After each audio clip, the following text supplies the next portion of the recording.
everybody, and it's a pleasure to be here tonight for the first class in this long series of financial education seminars brought to you by the Newton Free Library.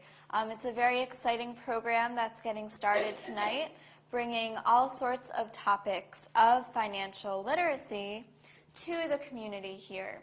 And it doesn't matter how old you are or where you come from or what your educational level is, we could all use a little bit more information about finances.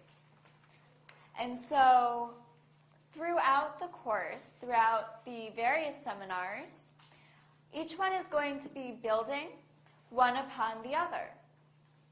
And so since today is the first one, we're starting out talking about one of the most basic financial ideas and institutions within the American economy. We're going to be talking about banks and bank accounts. Okay, so we have a wide and varied number of interests here in the room. And so we're going to be able to touch on some of them today. Some of them we might be able to touch on in the future more in depth. And for some of them, if we don't cover it in this particular lesson, you can come up to me after and see if I know the answer, and if not, I'm always very happy to point people in the direction of other resources. So today, as I said, this is the first class. We had the kickoff event last month, and so today we're going to talk about really the basics of banking and what's involved in having a bank account, what the different kinds of accounts are, and the reasons why one might open a bank account. So really the objectives are, what are those three major types of financial institutions?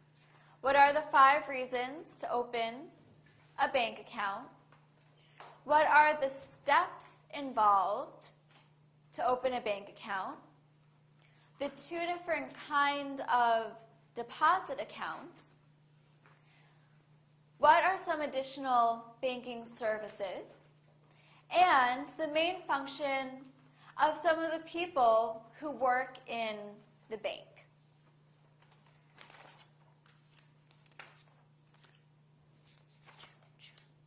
Okay, so when I say the word bank, what does that bring to mind for all of you? Something safe and secure? Is it just a bank? What are some other kinds of institutions we might also consider for accounts? Any ideas? What are some institutions other than a bank that also take accounts? I'll give you a hint. They're run by their members. Credit unions. Wonderful. So there's really 3 types of financial institutions. One is a bank, and another is a credit union, and the third is called a thrift.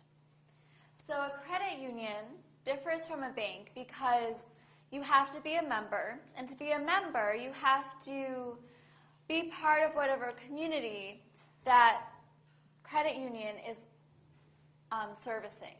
And so it might be a geographical location, like the Leominster Credit Union, or it might be a federal credit union. So the people eligible are only going to be federal employees. And so the benefits to participating in a credit union can be that you have more one-on-one interaction with people who you know, who work at that credit union. Sometimes they have better interest rates. Sometimes they have more flexible guidelines if somebody needs to get a loan. And similar to that type of credit union is a community bank, which also might have more flexible guidelines in terms of their products. For example, some individuals in various types of communities, they go to products, financial products, that have very, very high interest rates. whether it's check cashing or payday loans or things of that nature. So they really need the money quickly, but they might not have the capacity or the long history of good payments to get a regular loan.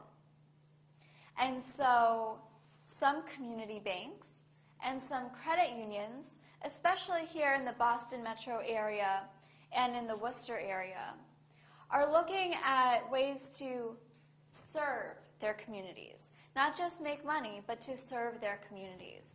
And so they're coming up with products that kind of mimic those high-cost, high-risk products on the street, but put better guidelines around them, and so that it can actually graduate an individual from having to get a payday loan into building some good history with that bank and being able to graduate into the normal banking and financial world, which is very important to people who, one, have no history with credit in this country, and also very important to people who have, for one reason or another, damaged their credit to the point where they can't get a loan anywhere. So for both of these populations,